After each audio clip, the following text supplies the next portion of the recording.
안녕하세요. 저는 어릴 때부터 부유했던 적이 없습니다. 솔직히 말하면 우리 집은 우리나라에서도 정말 못 사는 축이었던 것 같아요. 항상 가난 속에서 커온 아이, 그게 저였어요. 전 그림 그리는 일이 참 좋았어요. 학교 다닐 적에 미술 선생님께 넌 참 그림을 잘 그리는구나 이렇게 종종 칭찬도 받았습니다.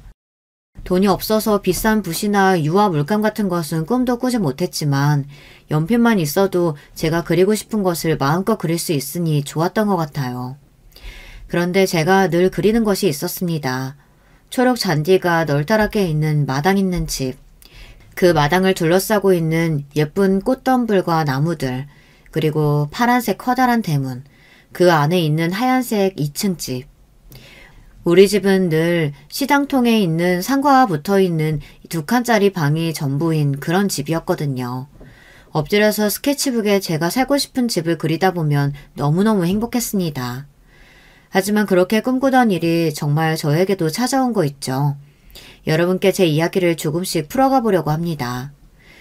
그림 그릴 줄만 알았지 이렇게 글을 써본 일은 잘 없는데 제 사연이 채택될진 모르겠지만 제가 좋아하는 이 채널에서 소개가 되지 않더라도 지나온 제 세월을 추억하는 동안 내내 행복하고 좋을 것 같아서 이렇게 용기를 내봅니다. 저는 강원도의 한 마을에서 1남 2녀에서 둘째로 태어났어요. 아버지는 자벽부라고 하는 공사장이나 건설 현장에서 별다른 기술 없이 잡다한 일을 다 하는 분이셨어요. 하지만 그런 일을 하시기엔 습관 속 어깨 탈골이 있으시고 허리와 관절이 전체적으로 안 좋으셨죠. 아버지는 늘 저희 자식들에게 기술이나 배우라고 학교 공부 별거 없다고 공장이나 일찍 취직하라는 말씀을 귀에 못이 박히게 하셨습니다. 아버지 입장에선 목수건, 시멘트 작업자건, 지게차 운전수건, 뭐라도 기술이 있으면 본인보다 훨씬 대우받고 1급이 좋아서 자식들이 그런 직업을 했으면 싶으셨던 모양이에요. 요즘 엄마들은 공부해서 좋은 대학 가고 의사, 판검사 같은 전문직이나 대기업에 가라고 자식들에게 얘기할 텐데 저희 아버지는 그랬습니다. 그게 다 못 배우신 분이라 어쩔 수 없어요. 아버지의 눈높이에서는 기술자가 최고니까요. 저희 엄마는 몸이 늘 편찮으셨습니다. 그래도 제가 초등학교 가기 전까지는 가끔 남의 집 파출부일도 하곤 하셨는데 그 이후로는 늘 집에 누워 계셨어요. 많이 아프셨나 봅니다. 어떤 병이 있으셨는지 자세히 얘기는 못 들었지만 늘 기침도 하고 각혈하는 모습을 본 적이 있어요. 엄마는 결핵 같은 질병에 시달리신 것은 아니었을까 싶네요. 첫째 오빠는 집안에서 가만히 지내는 성격이 아니었어요. 어릴 때는 늘 나가서 놀러 다니고 중고등학교 때는 친구들과 몰려다니면서 가끔씩 싸움도 하고 다니고 학교 공부는 뒷전이고요. 아버지의 성화 탓에 공고를 졸업하고 어떤 공장에 바로 취업했어요. 취업했던 한 공장에서 계속 잘 다니는 것 같지는 않았죠. 그래도 늘 무섭고 어디로 튈지 모르게 방황했던 오빠는 엄마가 돌아가시고 나서부터 꽤나 진득하게 공장에 다니며 돈을 벌었어요. 제 밑에 여동생은 똑똑한 아이였습니다. 그런데 자기가 태어나서 자란 우리 집을 참 지독히도 싫어했어요. 아버지나 저나 오빠랑 같이 다니는 것도 창피해했고 자기는 어디 다른 나라에서 온 공주인 게 분명하다며 자기는 우리 집 사람들과 다르다는 이야기를 입버릇처럼 했죠. 가난한 것은 저도 싫었지만 그래도 부모님이랑 오빠랑 동생이 함께 있는 게 좋았기 때문에 이런 동생이 어릴 때는 이해가 가지 않았어요. 그래도 똑똑하고 예쁜 제 동생이 저는 참 좋았습니다. 동생은 늘 머리를 단정하게 묶고 다니고 교복도 늘 깨끗하게 빨아서 잘 다려입고 다녔어요. 물론 자기 것만 그렇게 챙기긴 했지만요. 공부도 잘하고 말도 어찌나 똑부러지게 했는지 동네 어른들이 야는 나중에 커서 변호사 할란가 보다 하고 감탄하셨어요. 하지만 변호사는커녕 동생은 고등학교도 인문계로 진학하지 못했습니다. 그즈음 엄마가 돌아가시고 아버지도 늘 일을 하실 수 없는 때였기 때문이에요. 제 동생은 상고에 진학해서 거기에서도 공부를 잘하더니 졸업하고 농협에 취직하게 됩니다. 아버지는 너무 잘됐다며 칭찬하시고 우리 동네에서도 경사스러운 일이라며 만나는 사람마다 내 동생과 우리 집을 부러워했죠. 하지만 저는 그날을 기억합니다. 눈물을 잘 내비치지 않던 독한 내 동생이 두 번째로 운 날이에요. 첫 번째는 상고로 진학하기를 결정하던 때였고요. 언니, 나 대학에 가고 싶었어. 정말 대학생이 되고 싶었단 말이야. 은행 직원 말고. 저는 사실 내가 농협에 가면 너무 좋을 것 같아서 그런 동생이 이해가 잘 되지 않았지만 제 여동생은 능력도 많고 또 꿈도 컸던 모양입니다. 그리고 저는 평범한 여자였습니다. 집이 가난한 것이 힘들고 싫었지만 그래도 해맑게 잘 자랐어요. 사고뭉치 오빠와 똑똑한 막내 사이에 껴서 다들 저한테 별 관심도 기대도 없었죠. 제가 머리가 좋은 것도 아니고 예쁘게 생긴 것도 아니고 그저 저는 사람을 좋아하고 잘 웃는 착한 아이였습니다. 엄마는 아프시고 아버지는 주로 밖에 계시니 집에서 해야 할 집안일은 온통 제 차지였어요. 저는 솜씨가 좋아서 이미 어릴 때부터 엄마 따라 빨래도 하고 집안 청소도 하고 설거지며 다림질까지 한 사람의 몫을 통톡히 했습니다. 그럴 때마다 엄마는 제 머리를 쓰다듬어 주시고는 우리 진양이 손이 참 야무져요. 너는 잘 살 거야. 좋은 데 시집가서 남편이랑 시부모한테 사랑받으며 살아. 이렇게 열심히 일하고 착하니까 그럴 테지. 엄마는 홀어머니 밑에서 자라서 아버지를 만나 아주 일찍, 그러니까 갓 20을 넘겼을까요? 그때 결혼해서 우리 오빠를 낳았다고 해요. 그때는 손매무새가 야무지지 못해서 음식도 무슨 맛인지 모르고 만드시고 조금만 집안일을 많이 하셔도 숨차고 어지럽다고 하셨어요. 엄마와 달리 요만한 애가 찌개도 제법 맛나게 끓이질 않나, 빨래도 얼룩 싹싹 지워서 하얗게 빨아대질 않나, 여간 솜씨가 좋은 것이 아니었죠. 이런 걸 보면 제 식모살이는 타고난 운명이었나 봅니다. 내가 이런 집안일이나 할 줄 알아. 라며 집안일을 질색하며 공부만 해댔던 동생과 달리 전 집안일이 좋았어요. 제가 공부를 잘하는 것도 아니고 그림을 잘 그리는 것도 아니고 우리 오빠처럼 뜀박질을 쏜살같이 하는 것도 아니었죠. 집안일을 잘하면 엄마가 칭찬도 해주고 아버지나 식구들이 절 인정해주는 것 같았어요. 그리고 내가 만든 음식 우리 가족이 맛있게 먹고 좋아하는 모습을 보면 그렇게 뿌듯할 수가 없었죠. 하지만 행복했던 우리 가족은 하루아침에 쑥대밭이 되었습니다. 아프시던 엄마가 그만 세상을 떠나신 거예요. 그 이후 아버지는 웃음을 잃고 맨날 방구석에서 소주나 마셔댔습니다. 엄마 살아생전에는 사람이 약해서 어디다 쓰겠냐며 구박해대시더니 막상 엄마가 돌아가시니까 견디기 힘들었던 것 같습니다. 아버지가 일도 안 하니 없는 집에 쓸 돈은 더욱 없어지고 사글세가 밀린다며 맨날 집주인이 와서 소리소리치고 집을 들쑤셨어요. 오빠는 맨날 밖으로 나가 다니며 집에 안 오고 저 혼자 집주인 할머니께 죄송하다며 허리를 굽혀대야 했습니다. 그렇게 어려운 날들 속에서 정말 하늘도 무심하죠. 아버지가 하루아침에 불구의 몸이 되어 있는 게 아니겠어요. 전날 밤 고주망태로 동네에 술을 사러 돌아다니다가 발을 헛디뎌 하천 밑으로 굴러 떨어지신 거예요. 그날은 장대비가 억수로 내리는 날이었습니다. 그래서 오가는 사람들도 별로 없고 빗소리에 아버지의 비명소리도 도와달라는 외침도 묻혀버린 거죠. 아버지는 다음날 아침이 돼서야 하천 및 갈대 속에서 겨우 기어나오셨지만 다리를 못쓰게 되어버렸습니다. 일용직하는 아버지가 다리까지 성치 못하게 되니 우리 삼남매는 앞으로 살 길이 막막했습니다. 그래도 공장에 취업해서 다니고 있는 오빠가 있었지만 성실하게 저희를 모두 다 건사하기에는 봉급도 빠듯하고 또 저희 오빠가 그런 위인까지는 못 되었던 거죠. 이제 집에 돈이 한 푼도 없으니 저는 고등학교 2학년이지만 졸업도 못하고 그만둘 처지였어요. 전부터 집에 자주 놀러오시는 우리 옆 동네 사는 엄마의 친한 이모가 계셨어요.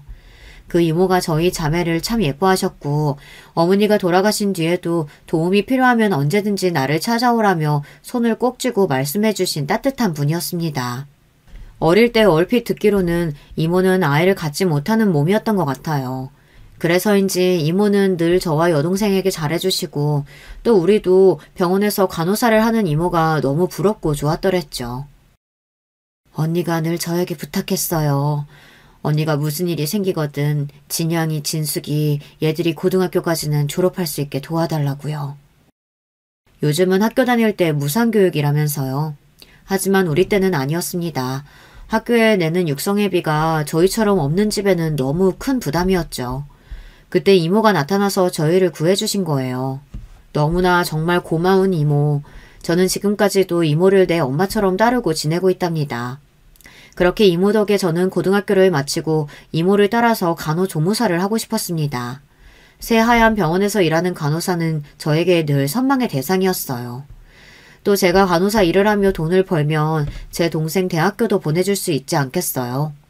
버스로 1시간 거리에 이모가 추천해주신 동네 의원에서 저는 간호일을 배울 수 있게 되었습니다. 낮에는 병원 간호사 언니 밑에서 병원 청소나 약품 등 정리하는 일 같은 허드렛 일 위주로 하며 일을 익혔고, 야간에는 간호조무사 자격증을 따기 위해 학원을 다녔습니다. 각종 양품이랑 병원 도구 등 외우고 익혀야 할 것이 정말 많았습니다. 사람을 살리는 중요한 일인데 어떻게 허투루 하겠어요. 저는 공장 월급의 반도 안 되는 봉급을 받으며 간호사 언니한테 매일 혼나가면서도 병원에서 일할 수 있다는 사실만으로도 행복했습니다.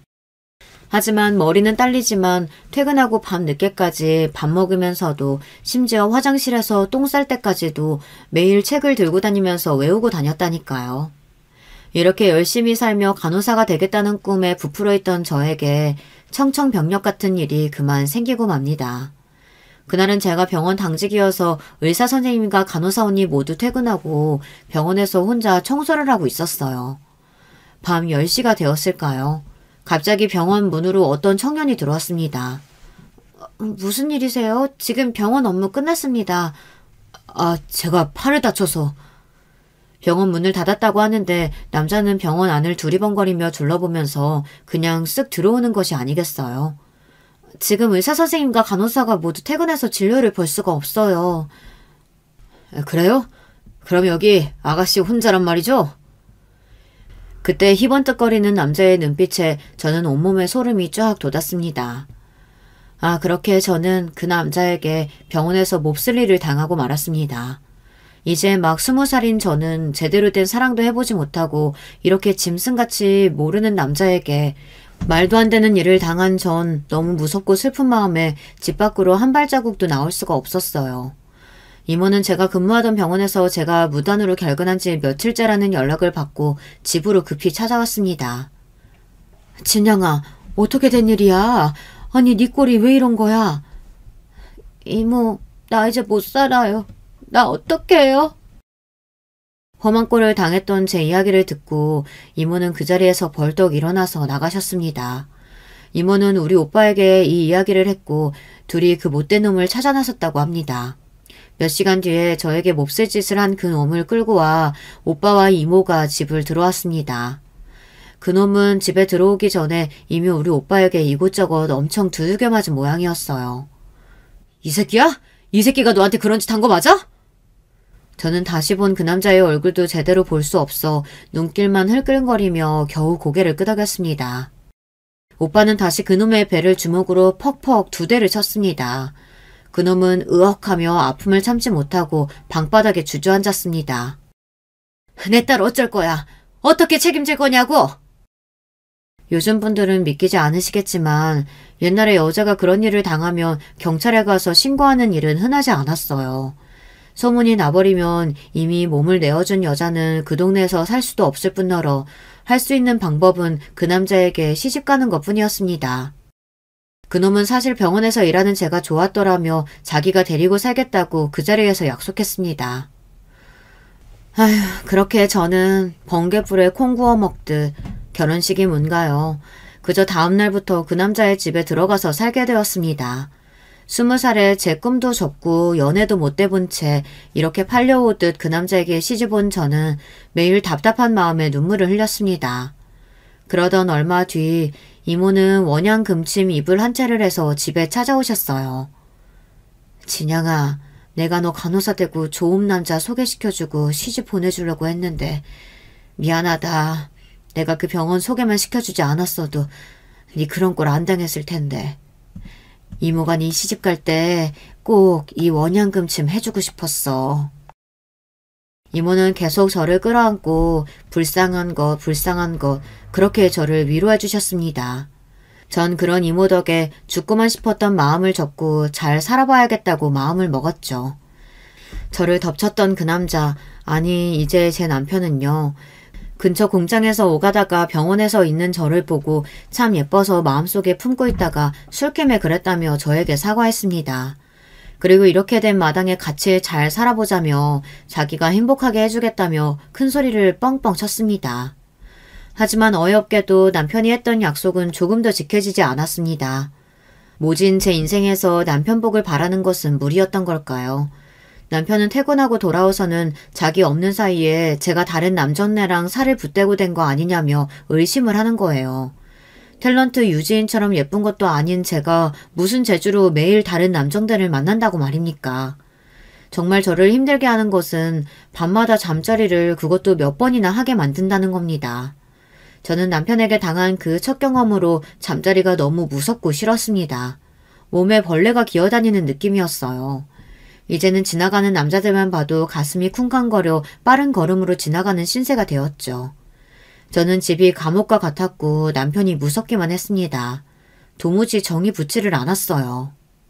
그날도 퇴근하고 돌아온 남편은 또 저를 손찌검해가며 외출은 했는지 다른 논팽이랑 뭘 한 거냐며 되도 않는 소리를 짓거리며 저를 덮치더니 2번이나 그 짓을 하고는 골아떨어져 자고 있었습니다. 이놈은 남편이 아니라 그저 지 성욕만 채우고 싶어하는 짐승이었어요. 여기서 벗어날 방법은 문간에 목을 매달아야 하나 하는 몹쓸 마음까지 먹었습니다.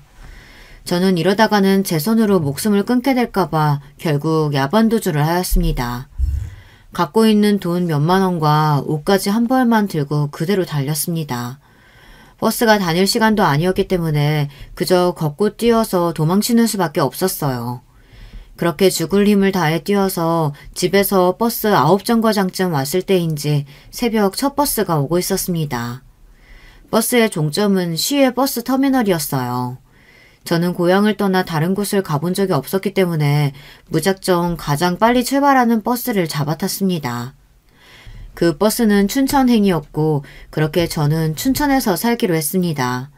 간호일도 배우다 말았고 고등학교도 가 졸업한 제가 먹고 살 방법은 생각나지 않았기 때문에 할 수 있는 것은 파출부일 뿐이었어요. 저는 그 일이 싫지도 않았고 오히려 제가 잘하는 일이었기 때문에 별로 고민하지 않고 집에서 숙식이 가능한 입주 팔출부 일을 구하게 되었습니다. 처음 지내게 됐던 집은 부부와 아이들 둘 그리고 연로하신 할아버지 이렇게 5식구가 사는 아파트였습니다. 저는 아파트에 들어서고 눈이 휘둥그레졌어요. 2칸짜리 방에 살다가 화장실만 2칸에 방이 4칸이나 되는 아파트에 오니 이건 뭐 입이 떡 벌어지더란 말이죠. 부엌 식탁에서 밥을 먹고 거실 소파에 앉아있는 제가 드라마에서 보던 그 아파트에 들어온 것만 같았습니다. 너무 크고 깨끗한 아파트에 오니 저는 잔뜩 주눅이 들어 집안에서 까치발로 조심스럽게 걷게 되는 거 있죠. 다행히 주인 아주머니는 좋은 분 같아 보였어요. 이제 막 학생 티 벗은 어린애 같은데 어쩌다가 남의 집 일을 하게 됐노. 우리 부부가 여기 옆에 해물탕 가게를 해서 바빠요. 진영씨가 우리 애들 밥도 좀 챙겨주고 누워 계신 할아버지도 챙겨드리고 잘할 수 있지? 전 사실 잘 곳도 없는 신세였기 때문에 이렇게 좋은 집에 머물 수 있는 것만으로도 감사했는데 주인 아주머니가 무섭지 않고 좋으니 살 것만 같았어요. 어릴 적부터 5식구 살림을 도맡아 하던 저였어요. 아저씨 아줌마는 거의 가게 일로 집에서는 잠만 주무시고 국민학생인 형제 아이들은 학교 다녀와서 밥 차려주고 빨래해주면 그러면 됐습니다. 청소하고 빨래하고 그런 집안일을 생각보다 잘 해냈는지 아주머니가 가끔 퇴근할 때 해물탕이랑 부침개 같은 것을 싸오시곤 저를 먹으라고 주셨어요. 우리 집 애기들은 잘 먹지도 않는다며 잘 먹고 살림도 잘하는 제가 이쁘다고 해주셨습니다. 저는 우리 돌아가신 엄마랑 고향에 있는 이모 생각에 눈물이 났어요. 이제 엄마는 못 보지만 이모는 볼 수 있는데 제가 이렇게 떠나오고 저를 얼마나 찾고 그리워하실지. 그리움에 밤에는 울곤 했지만 그래도 저를 잘 대해주시는 주인 댁과 내 평생 처음 보는 좋은 아파트에서 사니까 나름대로 살만했어요. 저도 이렇게 월급을 열심히 모으다 보면 언젠가는 작은 아파트를 가질 수 있겠죠. 그리고 제 동생을 데려와서 같이 살 수 있을 거라는 희망을 갖게 되었습니다. 그러던 어느 날 저는 생각지도 못한 더러운 꼴을 당하게 됩니다. 집에 누워 계시던 할아버지가 화근이었어요. 풍이 와서 거동이 불편하신 할아버지를 저는 잘 보살펴드렸어요. 누워 계신 분이라 욕창이 올까봐 하루에 몇 번씩 몸을 수건으로 닦아드리곤 했죠. 그날도 점심을 잡숫고 나서 물수건을 갖고 할아버지 팔을 닦아드리고 있는데 할아버지가 갑자기 저를 껴안으시는 겁니다. 예쁜 가지나야. 자식도 다 필요 없고 니랑 살면 안 되겠나. 나 돈 많다. 이렇게 제 귀에 속삭이고는 더듬더듬 손으로 제 가슴을 찾는 게 아니겠어요. 소스라치게 놀란 저는 할아버지를 밀쳐버리고 집에서 도망치듯 나왔습니다. 제 신세는 왜 이러는 걸까요? 짐승 같은 남편에게서 도망쳐 남의 집살이를 하고 있는데 이젠 우리 아버지보다 나이가 많은 할아버지에게 해서는 안 될 일을 당하다니. 저는 할아버지가 있는 그 좋은 아파트가 이제 싫어졌습니다. 무서워져서 돌아갈 엄두가 나지 않았어요. 갈 곳이 없어 터덜터덜 걷다가 저는 정말이지 춘천호에 몸을 던지고만 싶었습니다. 죽기 전에 우리 식구 목소리라도 듣고 싶어서 저는 우리 집에 전화를 걸었어요. 언니 맞아? 그동안 어디 있었어? 아픈 데는 없고? 그동안 형부가 언니 바람나서 도망쳤다고 우리 집에 와서 행패를 있는 대로 부리고 갔어. 그리고 언니 숨겨둔 거 아니냐면서 잊을만 하면 한 번씩 와서 집을 뒤집는 거 있지? 그런 인간이랑 못 살겠어서 도망간 거지? 언니 잘했어. 아빠랑 오빠는 언니 찾아서 형부랑 합친다지만 난 아니야. 그런 놈이랑 언니가 어떻게 계속 살겠어. 안 그래? 진수가 나 죽고 싶어서 너한테 전화한 거야. 근데 네 목소리 들으니까 네가 너무 보고 싶다. 내가 그동안 남의 집살이 하다가 또 이렇게 더러운 꼴 당하다니 내 신사가 너무 원통하고 더러워서 나 못 살겠어. 여동생은 저를 타이르고 울음을 진정시키며 위로해 주었어요. 그리고 제가 있는 춘천으로 와서 이모와 둘이 와서 함께 만났습니다. 이모는 저를 보자마자 뛰어와서 안으며 등을 손으로 토닥거려가며 울었어요. 우리는 서로 만난 기쁨의 눈물을 흘리며 그간 제가 지냈던 이야기를 들려주었죠. 그렇게 기운을 차리고 나서 저는 이번에는 남자 식구가 없는 집을 찾기로 했습니다. 다행히도 엄마와 두 자매가 사는 집에서 급히 파출부를 구하고 있다고 해서 그곳에 가게 되었습니다. 아니 이렇게 어린데 집안일을 할 수나 있으려나? 내가 베테랑 아줌마 보내달라고 그렇게 얘기했는데 이런 걸 데려왔네. 첫 만남부터 주임 아주머니는 범상치 않아 보였습니다. 그리고 집도 낡고 허름한 주공 아파트에 방이 2칸뿐이었어요. 제가 지낼 방이 없어 주방 바닥에 요를 깔고 자야 했습니다. 처음에는 여자 셋이나 되는데 왜 입주 가정부가 필요할까 의아했는데 하루가 지나지 않아 그 이유를 알게 되었습니다. 40대인 주인 아줌마와 제 또래 나이의 언니, 고등학생인 동생인 딸내미들까지 모두 손 하나 까딱 안 하는 게으른 여자들이었습니다. 그리고 이 여자들은 어찌나 옷이며 화장하는 데 시간을 들이는지 외출을 하고 난 뒤 집은 정말이지 폭탄을 맞은 것 같았어요. 집안일에 도 같은 저도 혀를 내두르지 않을 수가 없을 지경이었죠. 주인 아줌마는 남편과 이혼하고 받은 위자료와 딸들 양육비로 생활비를 쓰는 것 같았습니다. 아직 젊고 건강한데 나가서 별다른 일도 하지 않아 보였어요. 가끔 밤에 옷을 빼입고 화장도 진하게 하고서 외출하고 자정 무렵 들어오기는 했습니다. 딸들이 하는 얘기로는 돈 많은 어떤 사장님과 연애를 하는데 그 집 부인 자리를 꿰차려고 하는지 열을 올리고 있다고 하네요. 그래서 여긴 작은 아파트지만 해야 할 일은 전보다 훨씬 많았습니다. 우선 새 여자가 일정한 시간에 일어나서 제 할 일들을 열심히 하는 사람들이 아니었기 때문에 각자 자기 일어나고 싶은 시간에 아침 8시도 있고 10시도 있고 심지어 정오를 넘기고서 일어나는 경우도 종종 있었죠. 저는 그들이 제각기 일어나는 시간에 맞춰 밥을 차려내야 해서 하루에 몇 번이나 상을 차리고 치우는 일을 해야 했습니다. 제 일과는 아침 6시에 일어나서 딸 도시락을 싸는 것으로 시작해서 밤까지 새 여자의 뒤치다거리를 하느라 온종일 바쁘게 집안일을 해야 했습니다. 그리고 왼종일 옷을 입었다 벗었다 하는 통에 빨랫감은 어찌나 많은지요. 속옷과 실크로 된 옷은 세탁기를 돌리면 상한다고 추운 겨울에도 찬물로 손빨래를 시켰습니다. 하지만 이런 집안일보다는 저를 더 힘들게 하는 것은 그 세 사람이 저를 식모, 아니 그 이하의 취급을 하는 것이었어요. 다들 어찌나 하나같이 인성이 되어먹지 못한 것인지 주인 아줌마부터 저보다 어린 둘째까지 저를 식모라고 불러대며 말은 또 어찌나 버릇없이 기분 나쁘게 하는지요. 주인 아줌마는 자기 기분이 안 좋은 날에는 화풀이 대상으로 저를 세워놓고 잘못한 일이 없는데도 네가 어디서 굴러먹었는지 모르겠어. 출신도 모르는 천한 것을 우리 집에 들여놓으니 내가 마음이 놓이겠어? 자꾸 이 일 그딴 식으로 하면 월급 한 푼도 못 줄 줄 알아? 이렇게 꾸지람을 했어요. 그런데 이게 무슨 일입니까? 급기야 저는 뺨까지만은 어처구니 없는 일이 벌어졌습니다. 자기 반지 하나가 없어졌다며 다짜고짜 아줌마가 저에게 내놓으라는 게 아니겠어요. 우리 집이 없는 집이었다고 해도 저는 그런 도둑질은 모르고 살아온 사람입니다. 없으면 없는 대로 살지 남의 것 훔치진 않아요. 억울한 마음에 저는 아주머니에게 제 할 말을 똑똑히 했죠. 아주머니, 그렇게 제가 의심되면 제 가방과 짐 뒤져보세요.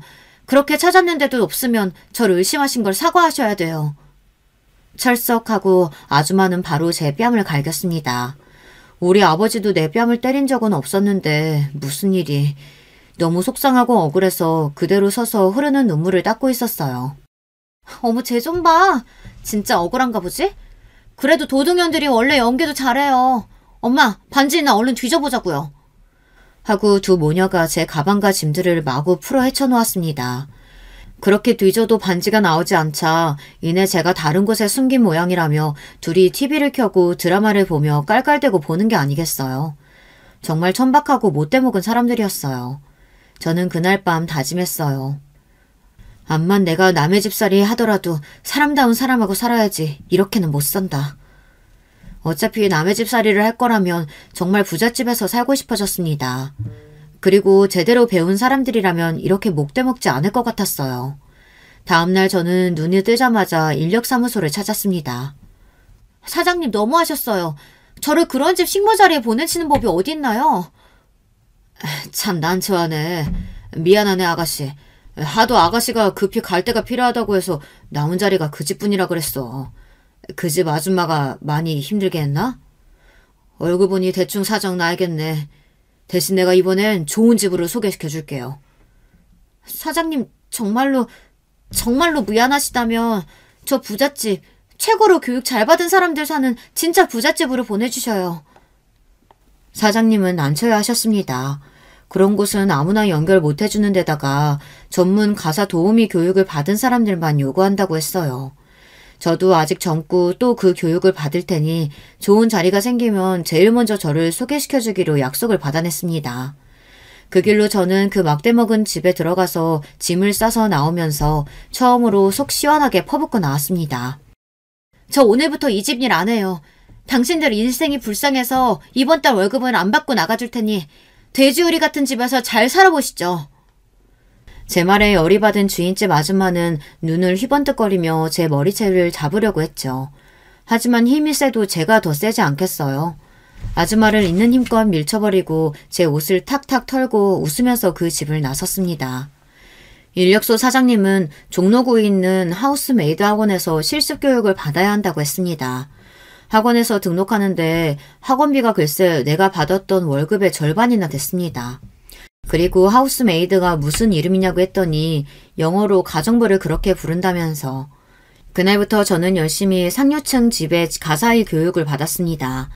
제가 배웠던 식으로 하면 부잣집에서는 싫어하고 체계적이고 위생적으로 해야 한다는 것을 학원에서는 강조했습니다.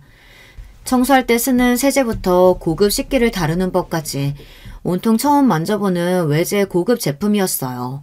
무엇보다 사람을 상대하는 일이었기 때문에 진심을 다하고 집안에 관련된 이야기를 절대 밖에 발설해서는 안 된다는 이야기를 많이 들었습니다. 그렇게 교육과정을 마치고 드디어 면접을 보게 되었습니다. 성북동, 평창동, 한남동 이런 부잣집이 많은 동네에 처음 가봤죠. 거긴 버스도 안 다니고 높다란 담벼락 안에 별세상인 집들이 가득한 동네였습니다. 제가 살아왔던 그런 동네들과는 영 딴판이었죠. 몇 차례 면접 끝에 성북동에 있는 한 부잣집에서 저를 마음에 들어한다고 연락이 와서 일을 하게 되었습니다. 그리고 그 집은 그냥 부잣집이 아니었습니다. 그야말로 진짜 부잣집, 선대부터 가업을 이어올 알만한 회사의 회장님 댁이었어요. 집에 들어서자마자 아 하고 탄성을 내지를 수밖에 없었습니다. 그 집의 정원은 그냥 대공원이었습니다. 아니 더욱 멋졌죠. 각종 나무와 풀들이 조각상처럼 정원을 꾸미고 있었습니다. 연못과 분수대까지 보였죠. 그리고 그 안에 몇몇 정원사들이 땀을 흘려가며 조경을 분주히 하고 있었습니다. 한참 걷다 보니 정원 안쪽에 건물 2동이 보였습니다. 한 곳은 회장님 부부와 자녀분들이 오실 때 쓰시는 안채, 그리고 다른 한 곳은 회장님의 모친과 회장님 서재 등이 있는 별치였습니다. 말이 그래 그렇지 그냥 무슨 미술관 같은 건물 2동이 있는데 그 전체를 회장님 댁 가족이 쓰신다고 해도 과언이 아니었죠. 안녕하세요. 내가 이 집 안주인입니다. 업체에서 좋은 성적으로 교육을 이수했다고 사장님의 추천이 있어서 어린 나이에도 불구하고 우리 집으로 불렀습니다. 아직 나이가 어려 보이는데 결혼은 하셨나요? 아, 네. 결혼은 안 했습니다. 부끄럽게도 저는 거짓말을 했습니다.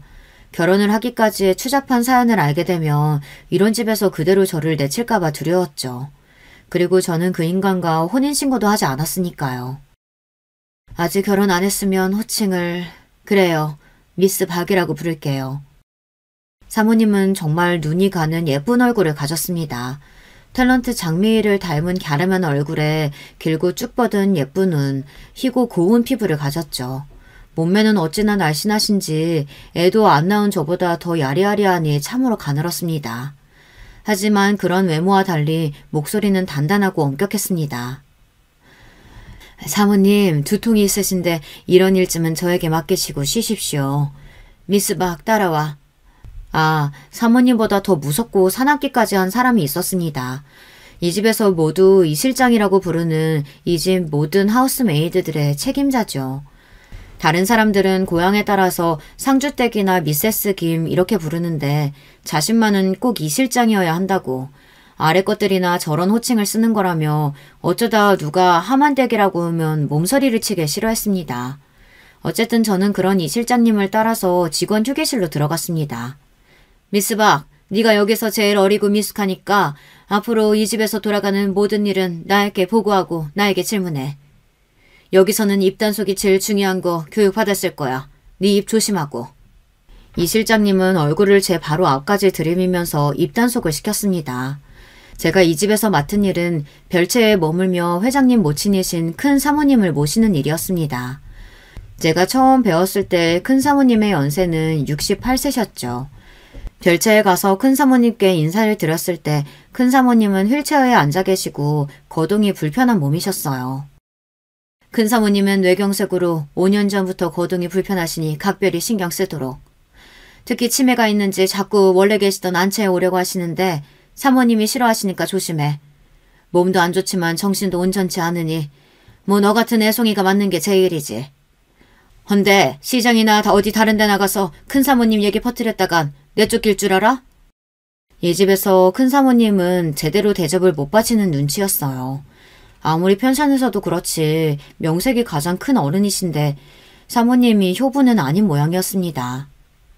저는 무서운 안채 사모님보다 오히려 큰 사모님을 모시게 되어 마음이 편했습니다. 우리 큰 사모님은 마음도 정말 넓고 따스한 분이었어요. 저는 받은 지시사항대로 큰 사모님의 약을 챙겨드리고 목욕 등 위생관리, 특히 식사를 하실 때 늘 옆에 붙어서 큰 사모님, 이 반찬은 입에 맞으세요? 요즘 봄철이라서 쑥향이 그만이에요. 저 어릴 때도 엄마랑 쑥 캐고 다녔는데 이 도다리 쑥국에 밥 비벼서 한 번만 드셔보세요. 이렇게 이런저런 이야기도 해가며 큰 사모님의 친구가 되어드렸죠. 우리 진영이도 한 입 먹어봐라. 나는 소화가 안 돼서 많이 못 먹어. 니부터 먹으래.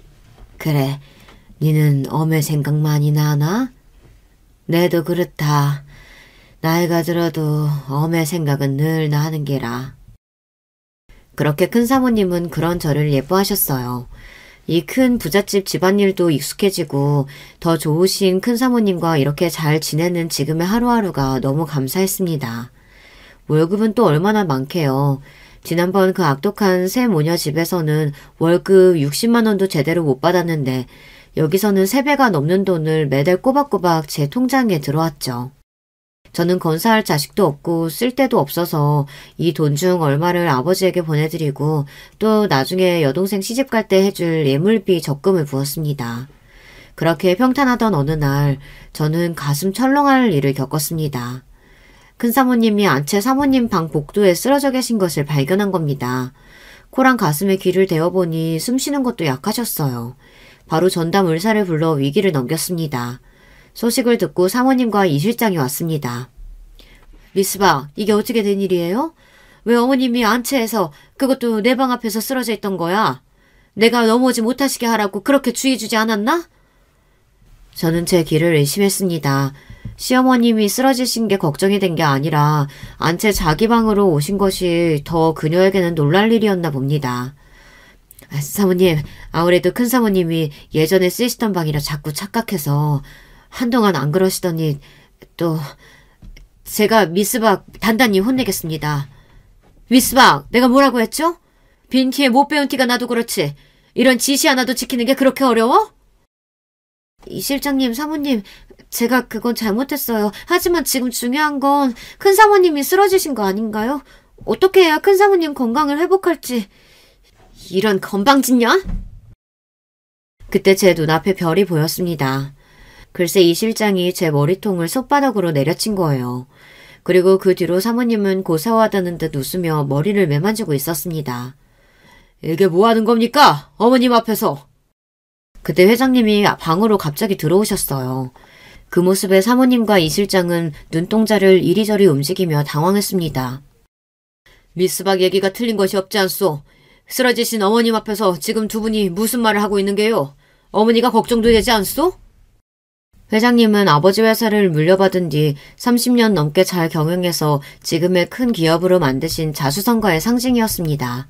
하지만 회장님은 집안에서 별 다른 말을 하시는 분이 아니었어요. 그럼 회장님이 이렇게 사리분별할 줄 아는 효자인 것을 저는 오늘 알게 되었습니다. 저는 그 앞에 무릎을 꿇고 간청을 드렸습니다. 회장님, 제 잘못입니다. 큰사모님의 모든 순간을 놓치지 않고 지켜드렸어야 했는데 한 번만 용서해주세요. 그리고 송구하지만 제 청이 하나 있습니다. 오늘 느꼈어요. 큰사모님이 위중하실 때 응급처치라도 할 수 있는 사람이 있어야 한다고. 제가 그 일을 할 수 있게 해주세요. 6년 전에 간호일을 배우다 말았는데 허락해 주신다면 그 일을 좀 더 배워서 큰사모님을 지켜드리고 싶어요. 이게 무슨 되먹지 못한 소리야? 그런 어려운 일을 고졸인 네가 어떻게 한다고? 지금 집 나가서 논댕이 부릴 속셈이지? 일리가 있군. 그래. 내가 허락하고 학비 지원해 줄 테니 열심히 배워보시오. 자네만 믿네, 미스박.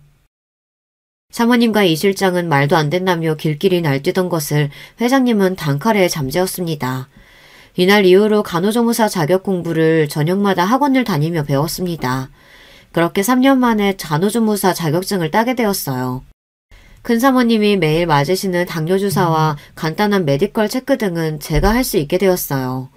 지난번처럼 갑작스러운 일이 생겼을 때도 제가 응급처치를 할 수 있으니 이제 안심이었습니다.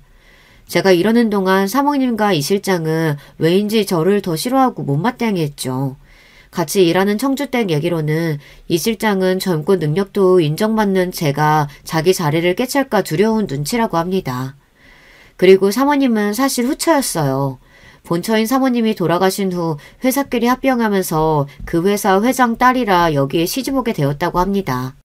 아나무인의 성격에 큰사모님이 건강하실 때에도 며느리 노릇을 하지 않았다고 해요. 큰사모님이 뇌경색으로 쓰러지시고 거둥이 불편하게 되셨는데 그런 과정에서 회장님 사이가 틀어져서 더욱 큰사모님을 미워하고 없이 여겼다고 합니다. 정말 나쁜 여자죠. 안주인인 자기 말에 벌벌 기고 눈치 봐야 하는데 우직하게 큰사모님만 챙기니 제가 더욱 미웠던 거겠죠. 거기에 회장님이 은근히 저를 믿고 챙기시는 기색을 보이니 이제 단단히 미움을 사게 되었습니다. 그러던 와중에 저는 정말 위험천만한 일이 생기고 말았습니다. 어느 날 밤 대문 보안실에서 행패 부리는 취객이 있다고 신고가 전해왔습니다. 그 남자는 이 집에서 일한다는 마누라 박진양을 찾으러 왔다고 소리를 지르며 난동을 벌인다는 것입니다. 사모님에게 미혼이라고 이야기했는데 이를 어쩌면 좋단 말이죠. 이 일로 사모님과 이 실장은 거짓말하는 저를 그냥 둘 수는 없다며 당장 이 집에서 나가라며 쫓아냈습니다. 하지만 회장님께서는 이럴 저를 구해주셨습니다. 어차피 어머님 모시는데 처녀가 필요했던 것은 아니지 않소. 호작상 미혼이니 미스박이 거짓말한 것도 없는 것 같은데. 라며 큰 사모님 모시는 일에 더욱 전념할 것을 저에게 지시했습니다. 이 말을 들은 사모님은 제 뜻대로 되지 않자 위스키를 마시며 담배를 피워댔습니다. 호 회장님의 호의는 여기에서 끝이 아니었습니다. 나중에 들은 이야기로는 전 남편을 비서실장이 따로 만나 돈 2천만 원을 주며 저와 인연을 끊고 살라고 엄포를 놓았다고 합니다. 다시 찾아온다면 그땐 깜빵에 보내겠다고 협박을 하면서 말이죠. 정말 그 이후로 그 남자를 만나지 않았고 늘 남편이 찾아올까봐 두려웠던 저는 마음을 놓게 되었습니다. 그 이후로 저는 더욱 제 모든 힘을 다해 큰 사모님을 모셨고 그 지나간 세월만큼 까맣던 제 머리는 흰머리가 내려앉았습니다. 제가 이 집에 온 지도 어느덧 20년이 다 되었고 이제 중년을 훌쩍 넘긴 나이가 되었죠. 이제 저의 행복한 삶도 끝나게 되었어요. 제가 그토록 존경하고 사랑한 큰 사모님이 돌아가신 거예요. 그러고 보니 큰 사모님이 가시기 전날 밤에 당신 이부자리를 살펴드리던 저에게 조용히 말씀하셨죠. 진양아, 내 딸보다 귀한 진양아. 그동안 네가 나 때문에 참 고생이 많았구나. 젊고 푸릇하던 네가 이제 이렇게 나이가 들었으니 내가 너무 미안하구나. 내 손발이 되어줘서 고마웠다. 네 덕에 나는 참 행복했구나. 그 말씀에 감격해서 눈물이 나올 것 같은 것을 겨우 참고 큰 사모님이 잠이 드실 때까지 가슴을 토닥이며 자장가를 불러드렸습니다. 그런데 다음날 아침에 그 곤히 자고 계신 모습으로 숨을 쉬지 않고 계신 거예요. 저는 아버지가 돌아가셨을 때보다 엄마가 돌아가셨을 때보다 더 크게 울고 더 깊이 좌절하고 슬퍼했습니다. 크고 화려한 이 감옥 같은 궁궐에서 오로지 제 마음의 안식처는 큰 사모님이셨고 큰 사모님 역시 저를 의지한 우리는 둘도 없는 친구였기 때문이에요. 큰 사모님의 장례식을 치르는 동안에도 저는 온 힘을 다해 편안히 모시고자 했습니다. 아이고, 그렇게 거만 떨더니 이제 끈 떨어진 갓신세 다 됐네? 이 실장은 이런 슬픈 날 뭐가 좋은지 휘죽거리고 있었어요. 정말이지 달려들어 눈썹을 뽑아오리고 싶었습니다. 장례식장에서 돌아오자마자 사모님은 저를 불렀습니다. 사모님은 저보고 당장 짐을 싸서 나가라고 했습니다. 사실 저도 큰 사모님이 안 계신 이 집에 더 이상 지내고 싶은 마음이 눈꽃만큼도 없었습니다. 저는 조용히 일어나서 바로 제 짐을 챙기고는 이 집을 나섰습니다. 대문까지 걸어 나오면서 눈이 내리더군요. 그 눈을 맞으며 저는 20해의 세월 동안 이 집에서 울고 울었던 날들을 기억했습니다. 처음에는 의리의리한 이 집이 좋았던 철없던 20대에서 이제 맘들 곳이 없어 나오니 그 집은 그저 껍데기만 큰 텅 빈 집과 다를 게 없더군요. 공허하고 헛헛한 마음 한편 후련한 느낌도 있었던 것 같아요. 그렇게 나와서 저는 이모 댁으로 향했습니다. 아버지도 돌아가신 저는 이제 친정이라고는 이모밖에 떠올릴 수가 없더군요. 이제 환갑이 넘은 이모는 누구보다 저를 반겨주셨습니다. 저는 이모랑 같이 한 이불을 덮고 누워서 그간의 세월을 이야기하고 큰 사모님이 대해주신 따뜻한 기억을 함께 나누며 울었습니다. 그렇게 저는 큰 사모님을 잃은 슬픔을 이모와 지내며 조금씩 삭히고 있었습니다. 그러던 어느 날이었어요. 제가 회장님 댁을 나오던 날처럼 눈이 펑펑 내리던 아침이었죠. 우리 이모 집 앞에 각이 진 크고 빛나는 승용차가 서 있었습니다. 그 차는 바로 회장님의 차였어요. 회장님은 저를 보시고는 차에 타라고 한마디만 하시고 아무런 말씀 없이 계셨습니다. 어딘가로 가는 차 안에서 회장님과 단둘이 조용히 있으려니 저는 너무 어색했지만 회장님의 뜻이 있으시려니 하고 가만히 앉아 있었어요. 차는 경기도 양평의 한 호숫가에 보이는 시골 마을에 멈춰섰습니다. 회장님이 차에서 내리시는 것을 보고 저도 뒤따라 내렸습니다. 그리고 내려선 제 앞에는 바로 제 그림이 있었습니다. 무슨 말이냐고요? 제가 어린 시절부터 그려왔던 새하얀 2층 집이 눈앞에 있었어요. 마당은 눈을 맞아 새하얗게 되었다는 것이 다를 뿐 늘 마음이 힘들 때면 방바닥에 엎드려서 그려왔던 제 꿈의 집이 바로 그 앞에 있었습니다. 어머님이 생전에 말씀하셨습니다. 우리 미스박이 내 수족처럼 도와주는데 해줄 것이 별로 없다고요. 당신이 돌아가시고 나서도 믹스박이 잘 지낼 수 있게 보살펴달라고 제게 부탁까지 하셨죠. 어느 날 믹스박이 이런 집을 그리고 있었다는 것을 보고 내가 장난스럽게도 한 장 몰래 감춰뒀다가 건축가에게 지시했죠. 이런 멋진 집을 실제로 지어보라고. 이 집은 당연히 믹스박의 집입니다. 그동안 우리 어머니를 자식인 나보다 더 잘 보살펴줘서 정말 고마웠어요. 이렇게 말씀하시고는 회장님은 제 앞에서 눈물을 보이셨습니다. 한 기업의 회장으로 그토록 과묵하고 자신을 내비치지 않으셨던 그분이요. 회장님은 제 손을 잡고 함께 집 안으로 들어가서 하나하나 저의 집을 구경하셨습니다. 필요한 것이 있거나 불편한 곳은 비서실장에게 바로 이야기하라고 말씀하시고는 제게 물으셨습니다. 미스박, 혹시 불편하지 않다면 내가 여기에 가끔 별장처럼 와봐도 되는지. 당연하죠, 회장님. 저와 회장님이 함께 지은 집인걸요. 큰 사모님이 자주 드셨던 따뜻한 보이차 놓고 있을게요. 언제든지 놀러오세요. 저는 그렇게 웃으며 회장님을 보내드렸습니다. 한평생 남의 집살이를 하던 저는 이제 오로지 저만의 집을 청소하고 꾸미며 인생을 즐길 수 있게 되었어요. 한평생 남의 집살이를 하던 저는 오로지 이제 저만의 집을 청소하고 꾸미며 인생을 즐길 수 있게 되었어요.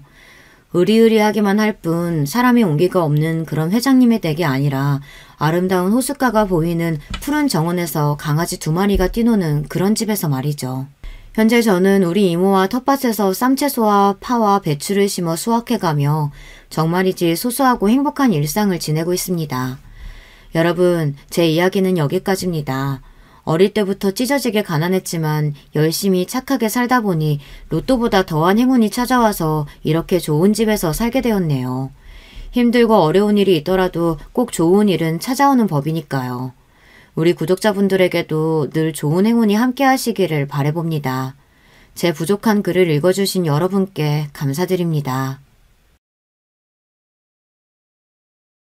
안녕하세요. 나이를 꽤 먹을 만큼 먹은 여자입니다만 휴대폰으로 유튜브 구경하면서 사연 듣는 나름 세련된 취미를 가지고 있죠. 제 이야기를 용기 내서 꺼내보는 만큼 잘 들어주시면 고맙겠습니다. 요즘엔 결혼들을 워낙 늦게 하는 시대가 되었지만 저 젊을 적에는 그림이 영 딴판이었는데요. 저 역시도 결혼을 일찍 한 편이었어요. 사실은 저와 남편이 교제를 하는 것을 당시 양가에서는 탐탁지 않아 했는데 제 뱃속에 새로운 생명이 들어서는 바람에 홀라당 결혼을 해버렸지 뭐예요. 제가 맹세하고 말씀드리는데 의도한 건 전혀 아니었습니다. 그러니 정말 하늘이 점지해준 귀한 생명이라 여기며 소중한 아기와 함께 결혼 생활을 시작했어요. 저희를 당시 결혼하게 했던 소중한 생명, 저희 첫째는 아들이었어요. 그 후로는 나이 터울 크게 태어난 딸을 저희가 안을 수 있었고요. 그런데 아들 녀석이 저랑 남편을 많이 속상하게 했었네요. 특히나 아들의 사춘기 시절 얼마나 눈물로 밤을 지새웠는지 몰라요. 아들이 엇나가고 반항기가 심했던 건 부모의 역량이 부족했던 영향이 있었을 거라고 저는 생각해서 죄책감도 들었고요. 반항기 강했던 아들은 자기 아버지와 사이가 좋지 않았기에 더 그랬고요. 남편은 나는 저 녀석 포기했다고 선언했을 정도였으니 얼마나 악화된 관계였는진 더 말을 할 필요가 없어요. 저는 아들을 위해 매일 눈물로 기도를 했고 뒤늦게 아들은 정신을 어느 정도 차리고 공부하려고 노력했지만 성적이 잘 나오진 않았어요. 대학을 전문대로 갔고요. 지방의 이름 모를 4년제 대학에 가는 것보단 나름 알아주는 학과가 있다는 전문대를 가는 게 나을 것 같았죠. 아들은 대학 안 나와도 되는 세상이라고 했지만 부모로서 욕심이었을지도 모르겠네요. 이왕이면 아들이 대학이라는 걸 갔으면 했거든요. 엄마인 제가 가방끈이 짧아서 그랬을지도요. 전문대 나오고 군대 다녀오고 그 다음 아들은 또 방황했어요. 정식 취업 준비를 하다가 그만두고 아르바이트를 하길 반복했죠. 그때 아들이 술에 취해서 한 말이 있었어요. 어차피 피똥 싸면서 노력해봤자 아버지 엄마가 일어놓으신 것엔 제가 못 미치는 거 아니에요? 그럼 그냥 부모 재산에 기대서 살면 되는 거 아니냐고요. 남들은 이런 부모 밑에서 태어나는 게 소원일 텐데 난 이미 이뤘으니 다 된 거지. 그때 남편이 아들의 귀싸대기를 한 대 날려버렸죠. 옆에서 저는 깜짝 놀라 입을 틀어막았고 남편은 싸늘한 눈빛으로 아들에게 선언했어요. 널 진작 포기한 지 오래였지만 이 정도로 최악이라는 것에 놀랐어. 너 같은 놈에게 물려줄 재산 따위는 한 푼도 없어. 너에게 줄 바엔 모조리 10원 한 장까지 전부 사회에 환원할 거야. 그러자 아들은 충격을 받아서 술이 깨고 난 다음에도 계속 멍하게 있었고요. 제 마음이 찢어지는 듯 했지만 전 일부러 달래주지 않고 강하게 나갔어요. 남편이 제게 아들을 감싸주지 말라고 엄포를 놓은 탓도 있었고요. 저희 부부는 일찍이 부동산에 눈이 뜨여서 투자까지 성공한 경우였고 그래서 70억 정도의 재산을 보유하고 있었어요. 허나 자식들이 자기 힘으로 사람 구실하며 사는 게 우선이란 게 남편의 오랜 뜻이었죠.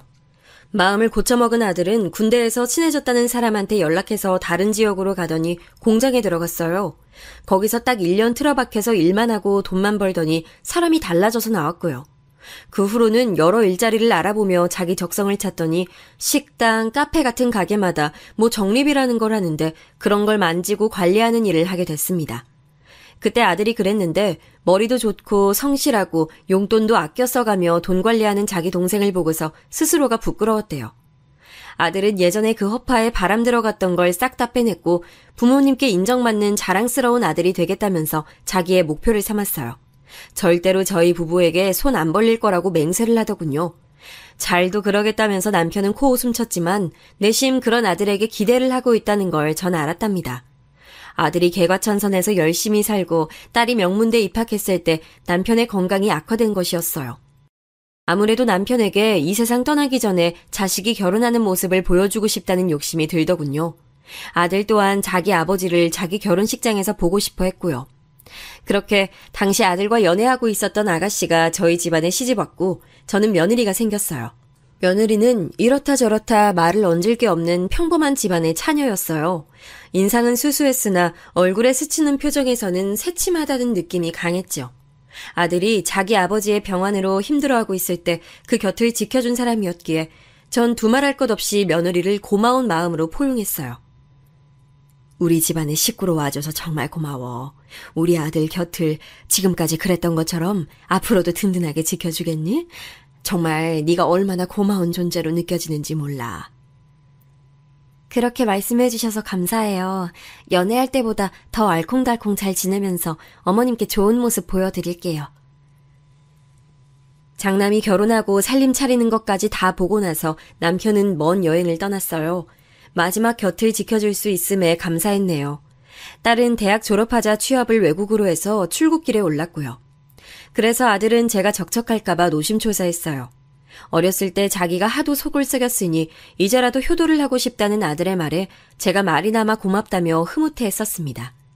아들은 업무 특성상 여러 지역으로 출장 가는 경우가 잦았기에 제 곁에 매번 있어줄 수 없어서 더 그렇게 굴었던 것 같아요.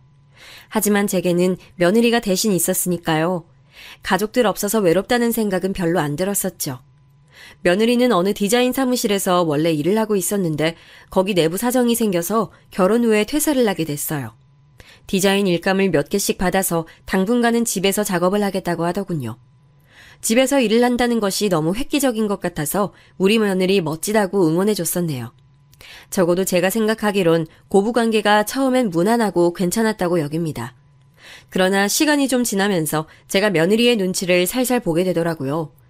저는 이런 식으로 사람과의 관계가 힘들었던 건 시집온 직후에 시누이들 등살에 밀려서 마음고생했던 시절뿐이었거든요.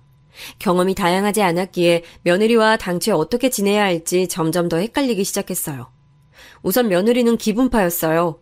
자기가 기분이 괜찮으면 말투도 좀 애교스럽게 내는 편이었고요. 그렇지 않은 경우에는 제가 뭘 물어봐도 대답을 안 하고 한숨이나 푹 내셨습니다.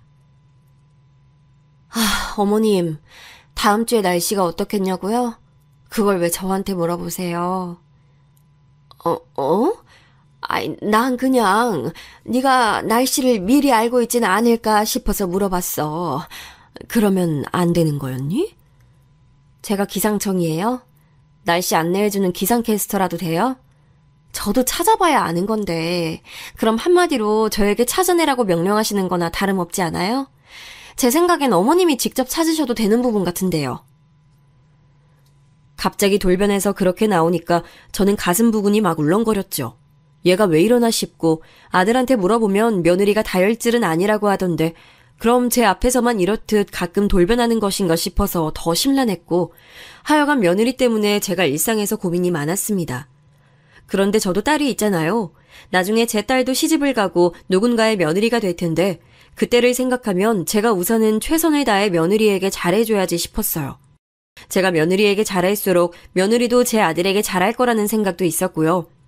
시집살이 당해본 사람이 바로 저였기 때문에 며느리에겐 그런 부담을 안 주고 싶었네요. 하지만 네 마음이 내 마음 같을 순 없는 법이라는 표현이 아주 딱 맞는 상황이 벌어지고 말았어요. 며느리가 작업이라는 걸 끝내고 먹을 걸 사들고 제 집에 왔을 때였죠. 아들이 며느리에게 돈 적게 벌어도 되고 다 상관없으니까 우리 엄마 심심하지 않게 잘 좀 챙겨드려라 라고 당부에 당부를 거듭했었거든요.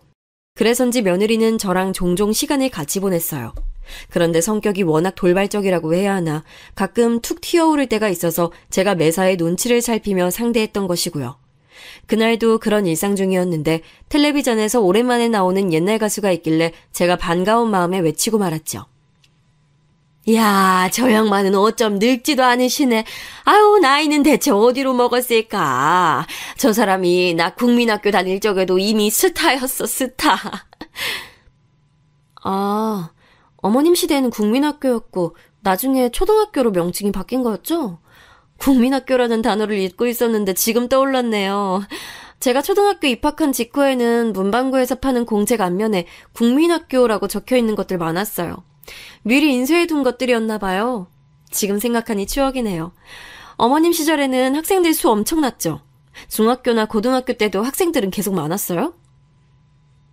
며느리가 무심하게 질문을 날렸는데 그 질문을 받은 저는 대답을 빨리 못하고 잠시 머뭇거려야 했어요.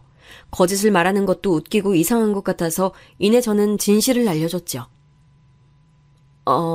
그게 사실은... 네가 당연히 몰랐겠구나. 내가 중학교까진 못 나왔지 뭐야. 국민학교만 졸업하고 중학교는 진학했다가 금세 후지부지 됐어. 나 살았던 옛날 그 동네에서는 기집애들이면 중학교 안 보낸다는 집들이 꽤 있었어. 그래서 그 어린 나이에 줄줄이 공장 가서 일하고 그랬어. 나 역시도 어린 나이에 공장을 갔으니 어쩌면 그때의 시기가 내 안에는 서글픈 한으로 남았을 수도. 아유, 그러나 순식간에 흘러버린 세월 이제는 신경 안 쓰련다. 제가 허허 웃으며 말을 해줬더니 듣던 며느리의 표정이 점점 오묘하게 변했어요. 그러더니 자기 시아버지도 그럼 국민학교만 나왔냐고 묻더군요. 제 남편은 고등학교 공부까지 마친 사람이었기에 그렇다고 알려줬더니 그나마 안심하는 표정을 지었고요. 며느리의 그런 태도에 저는 기분이 너무 이상해졌고 왜 그러냐고 조심스레 물었지만 대답은 돌아오지 않았어요. 마치 제 말이 안 들린다는 듯이 텔레비전만 보면서 멋대로 리모컨을 가져가서 채널을 돌리기까지 하더군요. 제가 보던 프로그램이 있었는데 무시하고선 말이죠. 바로 이때부터 며느리의 고삐가 풀렸던 것 같아요. 틈만 나면 저를 무시하는 투로 말을 톡 쏘아댔어요. 예를 들어 제가 마트에서 뿌린 전단지를 보면서 혼잣말을 하고 있어도 면박을 줬죠. 이게 도통 뭔지 모르겠네. 카드 할인 혜택에다가 자체 할인 중복이 가능하다는데 아유 그럼 가격이 어떻게 된다는 거야. 예시가 없으니까 확 마음에 와닿지도 않고 아유 세일한다는 홍보를 이런 식으로 적어놓으면 쓰나. 글쎄요. 어머님이 모르신다고 해서 남들도 모를 거라 생각하시면 안 되죠. 웬만하면 채소 고졸 드릴 텐데 국민학교만 딸랑 나오신 어머님보다 다들 낫지 않을까요? 그런 핀잔을 들으면 저는 목구멍이 턱 막히는 감각이었어요. 학력 가지고 사람의 급을 매기는 거냐고 물었더니 마치 당연한 것을 괜히 묻는다는 식으로 며느리는 저를 흘겨봤죠. 며느리는 자기가 4년제 대학을 나왔으니 전문대를 나온 제 아들보다 자기가 더 위라고 했습니다. 자기 부모, 형제들, 일가 친척들 모두 대학을 나왔다면서 고졸도 찾아보기 힘든 게 자기 집안이라며 어깨에 힘을 줬어요. 저는 분란을 회피하는 성격이라 할 수 있고 무조건 며느리에게 잘 맞춰주고 싶은 마음이 있는 사람인데 이런 제 앞에서 자꾸 학력 얘기를 해대니까 저는 화가 나다 못해 뭔가 억울한 기분까지 들더라고요. 너무한 거 아니니? 자꾸 학력이 어떻다 저쩌다 하면서 그런 거 들먹이는데 우리 딸은 우리나라에서 최고로 알아주는 명문대 나와서 지금은 외국까지 나가서 일하고 있어. 네가 주장하는 논리대로라면 우리 딸이 너보다 훨씬 잘난 1등이라는 거지? 아, 저도 그게 신기하긴 해요. 아가씨는 대체 어느 쪽 유전자를 받은 건지. 아니면 상상도 못할 독종일 수도 있죠. 무튼 전 아가씨가 계속 외국에 살았으면 좋겠어요. 국민학교만 나온 모친한테 좋은 영향을 받을 수 없다고 아가씨도 그렇게 생각할걸요? 아가씨는 제가 보기에 돌연변이 같은 거고요.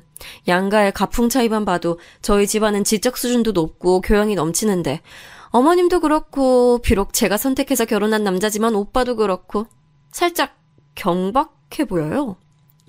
이건 스스로 알고 계시죠? 제가 욕을 듣는 것까진 어느 정도 수준으로 참을 순 있어도 자식 건드는 건 넘길 수 없었습니다. 어디 어른 앞에서 말을 그토록 건방지게 할 수 있냐면서 제가 며느리를 따끔하게 혼냈습니다. 너는 내가 네 시엄마고 넌 나의 며느리란 것을 망각할 때가 잦은 것 같다. 이건 뭐 동네 친구 대하는 것도 아니고 어쩜 기본적으로 지켜야 할 예의조차 빼먹고 나를 대해. 너는 네 행태에 대해서 스스로 어떻게 생각하니? 그러자 며느리는 대꾸도 못하고 입술만 삐죽거리더군요. 차마 반박하기 어렵다는 듯이 말이에요. 그런데 끝까지 저를 향해 죄송하다, 잘못했다 이런 말 절대 안 하는 걸 보고 제가 아주 기가 질려버렸어요.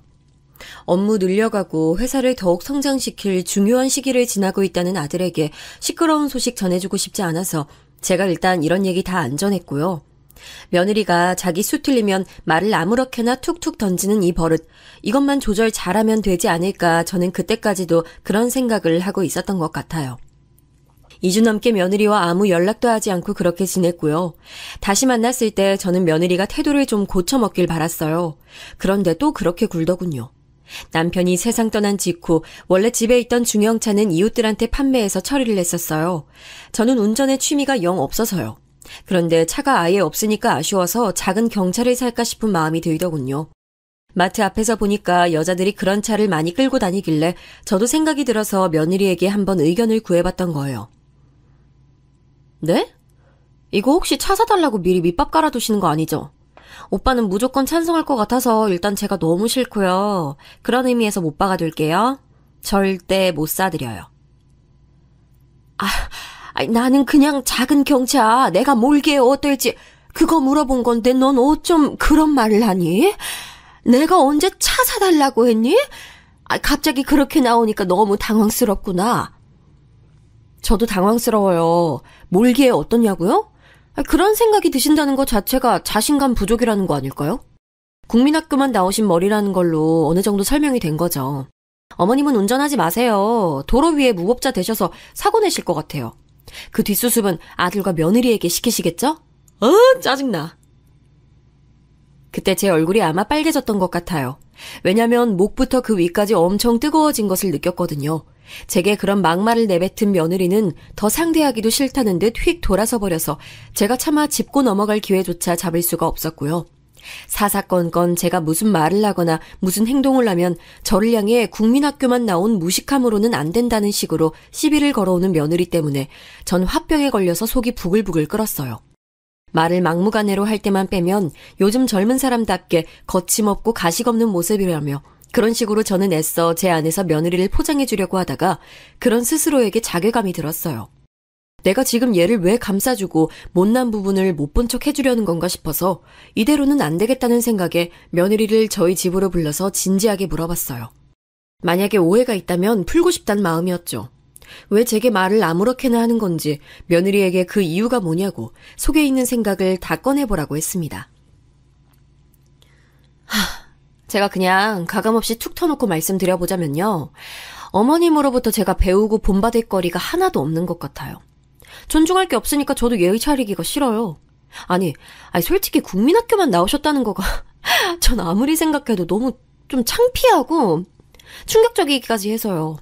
그 정도로 배움이 짧고 열악한 환경에서 자란 무식한 옛날 분들은 제가 텔레비전 같은 매체에서나 본 것 같은데요. 아니면 머리가 백발이 되신 노인분들이야 뭐 너무 옛날이었으니 학교를 못 다니신 게 이해는 되죠. 근데 어머님께서는 대체 가정 환경이 어땠고 스스로 의지가 얼마나 부족했으면 중학교도 졸업을 못 하신 건지. 이 부분을 생각 안 하려고 해도 자꾸만 걸려서 말이죠.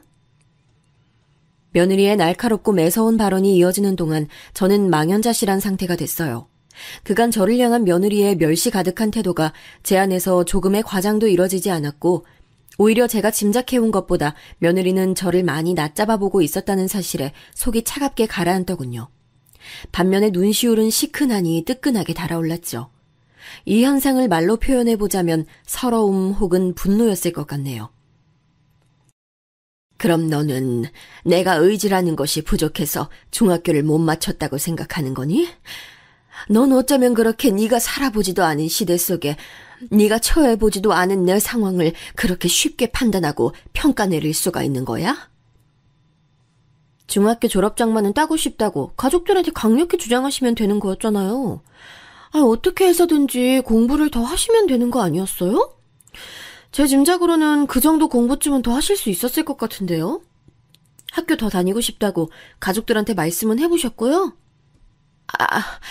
아니 나는 그렇게 할 생각을 아예 못했지. 왜냐면 나는 내가 의뢰 공장에 가야 하는 줄로 알았기 때문이야. 그때는 주변도 다 그랬기 때문에 어쩔 수가 없었어. 이거 보세요. 내가 이럴 줄 알았어. 역시 타고나길 생각이 짧으신 거였네요. 어머님, 이런 게 바로 유전이라고 하는 거예요. 다른 걸 유전이라 하는 게 아니라 저만 봐도 딱 다르잖아요. 저희 집안은 유전적인 특성상 다들 지적인 면모를 지니고 있고요. 학업에 대한 욕구나 열망도 기본적으로 타고났다고 볼 수 있어요. 일가 친척 전부 다 통틀어서 대학 못 나온 경우를 찾아보기가 힘들고요. 이러니 인생 망친 사람이 아무도 없죠. 어머님은 지금 하는 일 하나도 없이 초라하게 이런 재미없는 생활을 하시잖아요. 재산이 많기라세요? 아니면 개인 능력이 뛰어나기라세요? 결혼해서 며느리 만들어준 아들, 그리고 집안에서 혼자 돌연변이로 태어나 공부 잘해서 외국 나간 딸. 이런 자식들한테 기대서 남은 평생 아무것도 안 하시려는 거 너무 뻔하다고요. 근데 왜 제가 그 장단에 맞춰드려야 돼요? 며느리가 비죽비죽 짙은 웃음을 지으며 으스대더군요. 그 말을 곱씹어보자면 그러니까 자기 집안 유전자와 저의 집안 유전자는 급이 다르다고 주장하는 셈이었어요. 마치 제 속내를 자기가 다 간파했으니 씨알도 안 먹힌다고 생각하는 듯 굴고 있었고요. 자기가 수준 낮다고 조롱하는 저에게서 태어난 제 아들과 결혼을 한 몸이면서 앞으로 아이도 낳고 살 거면서 어쩜 저런 말을 할 수 있는지 도저히 이해하기 어려웠습니다. 진작에 알아보긴 했지만 며느리의 인성 수준이 너무나도 저급하다는 것을 제가 다시금 깨닫게 됐네요. 제가 도저히 안 되겠어서 한마디 날리려고 했더니 며느리가 선수를 치며 귀를 막았어요. 양손으로 자기 귀를 막더니 눈을 찌푸리면서 저를 쳐다보고는 고개까지 살짝 젓더군요. 세상에 아직 날아들지도 않은 자기 시어머니 잔소리를 듣기 싫다고 귀를 막고서는 인상을 쓰는 막장 며느리가 있다는 경우는 제가 들어보지도 못했고 주말 드라마에서조차 본 적이 없었어요. 그것도 제가 괜한 상황에서 한마디를 하려던 게 아니라 하도 며느리가 경우 없이 굴기에 따끔하게 일침을 놓아주려던 것뿐인데 제 면전에서 귀를 막는 모습에 말문이 막히더군요. 며느리는 자기 짐을 얼른 챙겨서는 제게 인사도 없이 신발장으로 향했어요. 무식한 나이 든 사람을 상대하는 것은 정말 피곤하고 힘든 일이라며 신발을 신는 동안 저에게까지 들리도록 혼잣말을 하는 것에 정말로 기가 찼습니다. 머리끝까지 화가 난 제가 현관으로 달려가 봤으나 며느리가 더 빨랐어요. 얄미우리 많지 잽싼 동작으로 집을 나가 사라져버렸고 저는 그날 지끈거리는 머리를 부여잡느라 혼났습니다. 저는 며느리가 어떤 인물이든 잘 지내보고 싶은 마음뿐이었고 아들이 가정 꾸려서 안정적으로 화목하게 사는 모습을 보고 싶다는 바람뿐이었건만 왜 사태가 이렇게 된 건지 너무 속상했어요. 이게 다 국민학교만 나온 제 탓인가 싶은 나약한 생각을 했다가 고쳐먹었고 그러자 제 안에서 그동안의 며느리가 보여준 언행을 곱씹는 동안 서서히 불꽃이 타오르기 시작했죠. 가만히 있어보자. 그간 참고 배려하느라 노력하는 바람에 그렇게 구는 게 아예 습관이 돼버렸네. 이건 필시 잘못됐다. 남들이 이 상황을 본다면 뭐라고 생각할까? 되바라진 며느리보다도 등신같이 끌려다니는 시어머니를 답답하다며 욕하진 않을까? 정신 차리고 똑바로 처신하자. 생각에 생각을 거듭하다가 저는 지난 저의 행동들을 돌아보았고 필요 이상의 배려는 나 자신의 가치를 낮추는 것이라는 결론을 내렸어요. 먼저 떠난 남편이 본다면 이 상황을 분명히 용인하지 않을 터였죠. 그런 확신을 가진 채로 저는 아들에게 먼저 연락을 했습니다. 그동안 며느리 때문에 많이 속상했는데 어제 일로 자존심에 상처를 입었다고 술술 다 말을 해버렸어요. 그러자 아들이 화들짝 놀라면서 설마 자기 아내가 아무리 고집 있고 성격이 있어도 제게 그런 행동을 할 줄은 몰랐다면서 몹시 당황해하더군요. 저는 머뭇거리며 제 생각을 덧붙였어요. 이건 조금 민망하고 조심스러운 얘기지만 말이야. 아무래도 내가 국민학교만 나왔다는 사실이 고학력자가 집안에 널린 며느리 시각에서 보기엔 너무나도 보잘것없어 보이는 듯 싶구나. 내 존재 자체가 내 며느리에겐 우스워 보인다는 것을 내가 처절하게 느낀 지 사실 꽤 됐어. 예? 뭐라고요? 아니 어떻게 그런 걸로 엄마를 우습게 볼 수가 있어요? 이건 예의가 아니죠. 그걸 떠나서 절대 해서는 안 되는 행동이죠. 제가 단단히 이 문제에 대해서 따지고 일러줄게요. 나이가 들어서 담이 작아져 그런 건지 아니면 제 천성이 그런 것인지 아들이 제 고민을 다 듣고 격하게 반응을 해온 것에 기쁘고 고맙기도 했지만 이걸로 부부싸움이 크게 벌어지기라도 할까봐 괜히 겁이 났던 것 같아요. 못돼 먹은 며느리 같은 사람이 제 아들의 아내라는 게 싫으면서도 제 아들이 저 때문에 혹시 결혼 생활을 망쳐서 이혼 딱지라도 붙으면 어쩌나 싶었던 것이죠. 그걸로 나중에 아들에게서 원망을 들을까봐 걱정되었던 것이 사실은 가장 궁극적인 이유였고요. 아무튼 그로부터 이틀 뒤 아들은 부부끼리 대화로 잘 해결했다고 저에게 결과를 전해왔어요. 앞으로 제가 마음 쓸 일은 결코 없을 거라고 하면서 며느리도 속으로 저에게 죄송한 마음을 가지고 있었다길래 저는 그런 줄로만 알았죠. 이제 며느리가 자기 태도를 반성하고 앞으로는 안 그렇게 굴 줄로 믿었고요. 다음에 얼굴 보면 진솔한 얘기나 며느리와 나눠야 되겠다고 저는 그렇게 생각을 하고 있었는데요. 며느리가 저에게 먼저 연락을 해왔어요. 자기한테 하실 말씀 있지 않느냐고 물어보길래 그렇다고 했더니 자기도 저한테 용건이 있다면서 만나자고 했죠. 그래서 제가 아들 며느리 집에 방문하겠다고 했어요. 맛있는 간식도 사다 놓아주고 싶어서였죠. 간단하게 장을 본 뒤 그걸 양손에 들고 저는 왠지 모르게 설레는 기분으로 도착을 했습니다. 며느리가 허심탄회하게 자기 속을 털어놓으며 저에게 사과를 하는 그림이 머릿속에서는 그려지고 있었죠. 지난 시간 동안 며느리로부터 당한 자잘한 수모들을 떠올리면 속이 뒤집혔으나 그쪽에서 먼저 진심 어린 사과를 해온다면 저는 충분히 받아줄 용의가 있었던 거예요. 하지만 현실은 제가 그린 것과 전혀 달랐네요. 오셨어요? 그런 건 또 뭐하러 사오셨어요? 별로 달갑지도 않은데. 일단 앉으세요. 아들한테 쪼르르 달려가 이것저것 다 떠드신 심정이 어떤진 안 궁금하지만 앞으로 안 그러시겠다는 약속은 받고 싶으니까요. 저는 제 귀를 의심해야만 했어요. 한쪽 인매를 비뚤게 당기며 웃는 며느리는 명백히 저를 비웃고 있었고 제가 2번 다시 나대지 않았으면 좋겠다는 자기의 바람을 똑바로 내놨습니다. 서로에게 유감인 점은 당사자끼리 해결을 해야 맞는 것이고 저처럼 아들에게 치맛바람 펄럭거리는 엄마는 전형적인 무식하고 비이성적인 인간상이라고 했어요. 저는 며느리와 부엌 식탁에 마주보고 앉은 채로 헛웃음을 내뱉었네요. 커피나 차는 고사하고 냉수 한 잔 안 내어준 며느리의 태도에서 저를 향해 사과할 마음도 없고 반성도 전혀 안 하고 있음을 아주 잘 알 수 있었죠. 며느리가 이렇게 말하더라고요. 어머님, 저라고 힘든 일 없고 짜증나는 일 없었겠어요? 사실 매일 스트레스 받는 부분들이 많았는데 저는 제 친정 식구들에게 아무 말도 안 하고 그냥 혼자 감내하면서 묵묵하게 지내왔어요. 근데 어머님은 뭐예요? 아들한테 미주알 고주알 다 떠들고서 해결을 해달라고 징징거리셨죠? 제가 이번에 깨달은 건데요. 어머님보다 제가 정신연령이 높아도 한참 더 높은 것 같아요. 정신연령? 네가 지금 나를 사고분별 옳게 못하는 사람으로 보는구나. 그게 사실이잖아요. 앞으로는 2번 다시 아들에게 찡찡거리며 다 일러바치고 며느리로 혼내달라고 하는 시어머니로 살지 않겠다고 저한테 맹세를 해주셨으면 하네요. 그 당당한 요구에 제가 얼이 빠져버렸죠. 그리고 며느리는 명절이나 생일이 아닌 이상 제 얼굴을 안 보고 살 거라고도 했어요. 이 모든 황당한 말들, 그걸 홧김에 뱉은 게 아니라 순전히 자기 본심이었다는 것을 입증하듯 며느리는 아주 태연했고요. 낯빛이 어두워진 저를 앞에 두고도 자기 손톱끝이나 들여다보면서 입바람을 후 부는 여유나 부리고 있었어요. 저에게 이런 모욕을 주고도 앞으로 결혼 생활할 자신이 있냐고 조용히 물어봤더니 며느리가 크게 웃었습니다. 하나도 안 무섭고 전혀 겁나지 않는다면서 아예 배를 잡고 웃더군요. 아둔한 저를 닮아서 어딘가 약삭 바르지 못한 제 아들을 자기가 열심히 조종하면서 잘 살아보겠다는 며느리의 말까지 듣고서는 저 역시도 웃어버렸네요. 일부러 그런 게 아니라 정말로 제 안에 깊숙한 곳으로부터 웃음이 막 튀어나왔어요. 아마 하늘에 있는 제 남편도 이 모든 상황을 지켜보다가 딱 이 찰나에 웃음을 터뜨렸지 않을까 싶었네요. 내가 아주 재밌는 인물을 내 며느리로 들인 거였구나.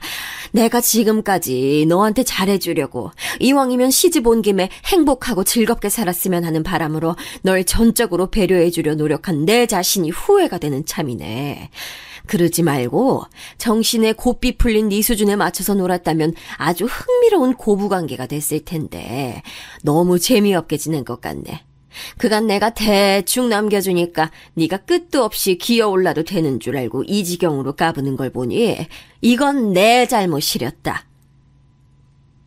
네? 갑자기 뭔 뚱딴지 같은 말씀을 하세요. 어머님께서 이렇게 나오신다고 해서 제가 사과라도 넙죽 들을 줄 아셨나요? 어머님께서 본인 잘못이라고 여기신다면 안 말릴게요.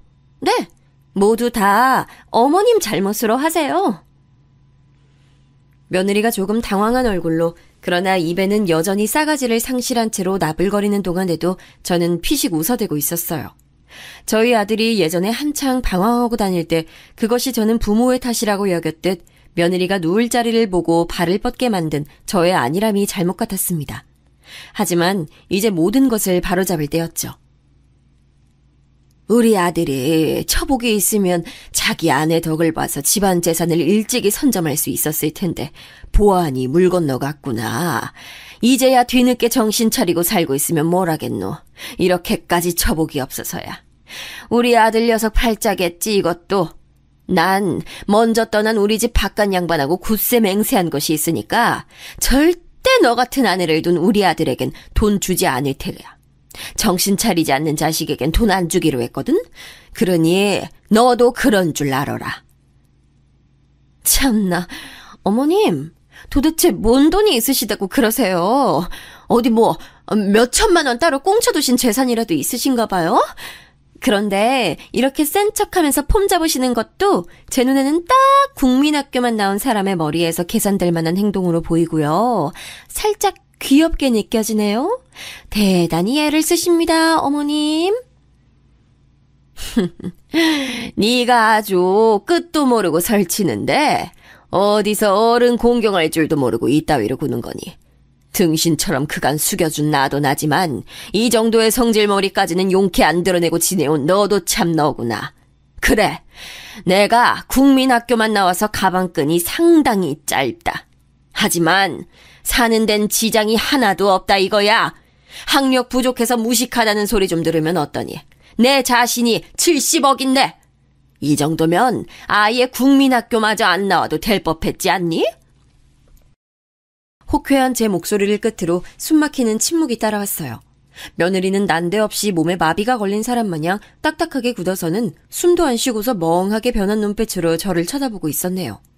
그 반응에 제가 재차 웃고 말았습니다. 자기 시어머니는 자기 남편의 모친인데 그런 어른에게 기본적인 예의도 지킬 줄 모르고 학력으로 사람을 멋대로 평가하며 계급을 낮잡아본 며느리 같은 천하의 아나무인도 거액의 숫자 앞에서는 얼음이 돼버린다는 것이 우습기도 하고 속이 시원하기도 했고 한편으론 다 부질없구나 라는 상념이 함께 들었대요. 며느리가 몸을 떨면서 힘겹게 입을 열었어요. 어머님, 제가 잘못 들은 줄 알고 지금 한참 고민했어요. 얼마라고요? 몇 억이요? 70억이요? 에이, 그건 말도 안 되죠. 전 그런 엄청난 재산 얘기 아예 듣지도 못했어요. 그 정도의 재산이 있으시다고 보기엔 사는 수준이 평범하시잖아요. 그러니까 방금은 허세 떨어보신 거죠, 그쵸? 왜? 내가 정말로 그 돈이 있을까봐 갑자기 심장이 벌렁벌렁거리든? 근데 어쩌나? 그 돈 진짜 있는데. 우리 부부는 원체 과시욕이 없었던 데다가 장남이라고 있는 아들 녀석이 자꾸만 엇나가 버릇을 하니까 그 돈 안 꺼내 보이고 살았을 뿐이야. 건물이고 땅이고 세상 천지에 자랑하며 내볼 것 투성이로 가지고 있지만 그러는 법 없이 사는 사람들도 있어. 그게 바로 네가 시집온 우리 집안이고. 아, 넌 우리 집안 재산의 덕을 볼 일이 없을 테니 크게 신경 쓰지 않아도 돼. 이제 며느리는 아예 사색이 돼버렸고 제가 허언을 하고 있지 않다는 것을 느꼈는지 앉은 몸을 더 떨기 시작했어요. 그러더니 정신이 완전히 나가버린 표정으로 어쩐지 생활비를 전혀 안 받으시는데도 사시는데 문제가 없는 것이 이상하다고 생각해왔다는 말을 계속 혼자 쭝얼쭝얼거리더니 갑자기 고개를 번쩍 치켜들면서 이렇게 외쳤어요. 어머님, 제가 잘못했습니다. 하지만 하나뿐인 아들에게는 돈을 주셔야 하는 거 아시죠? 네? 집안의 장남이고 기둥이잖아요. 부모의 재산은 자식에게 가도록 돼 있어요. 주기 싫다고 우기시면 어떡해요? 당연히 재산 주셔야 하고 저는 어머님 아들의 배우자로서 현명하게 그 재산 함께 활용할 수 있도록 노력할게요. 지난 일들은 다 잊고 어머님이나 저나 앞으로 잘 지내면 될 일이에요. 제가 달라질 거고 어머님께 효도하는 며느리가 될 테니까 부디 두고 봐주세요. 이딴 것도 사과라고 할 수 있을까요?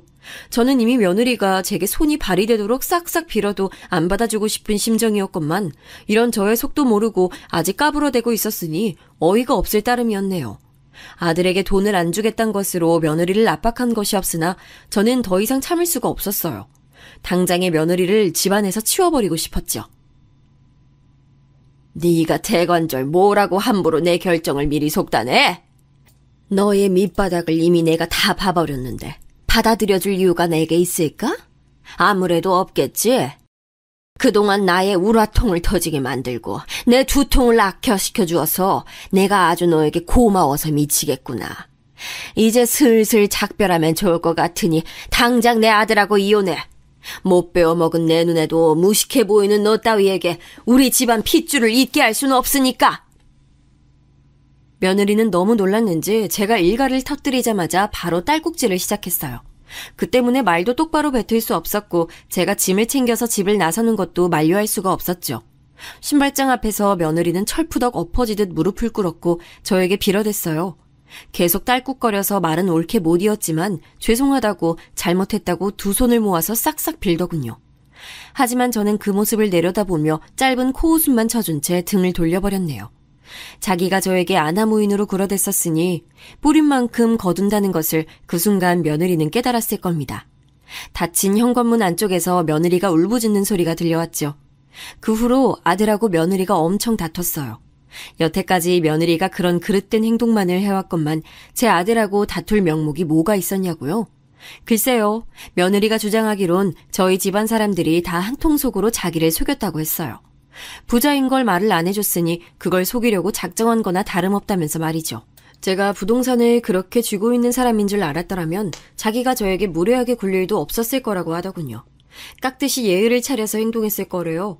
물질 만능주의가 팽배한 사회라고 하지만 이토록 대놓고 스스로가 속물적인 기준을 두고 있다며 드러내는 며느리의 모습이 제겐 곱게 보이지 않더군요. 이미 며느리라는 인물에게서 마음도 떠버린 후였지만요. 아들 또한 며느리에게 질려버렸어요. 둘이 다툴 때 홧김에 며느리가 제 아들의 뺨을 때렸다는데요. 아들은 그거 맞고서 너무 놀란 나머지 얼어붙어서 가만히 있었대요. 그러자 며느리가 기세가 등등하기라도 했는지 제 아들을 향해 집안 물건들을 집어던지며 악다구니를 썼다고 하더군요. 제 아들에게 화풀이를 한 거였죠. 이성을 잃고 화를 표출해댄 며느리를 피해서 아들은 늦은 밤에 집을 나서버렸고 자기 동생한테 전화를 걸었어요. 이런 상황이 돼서 너무 속상하다며 그간 있었던 일들을 다 얘기한 거죠.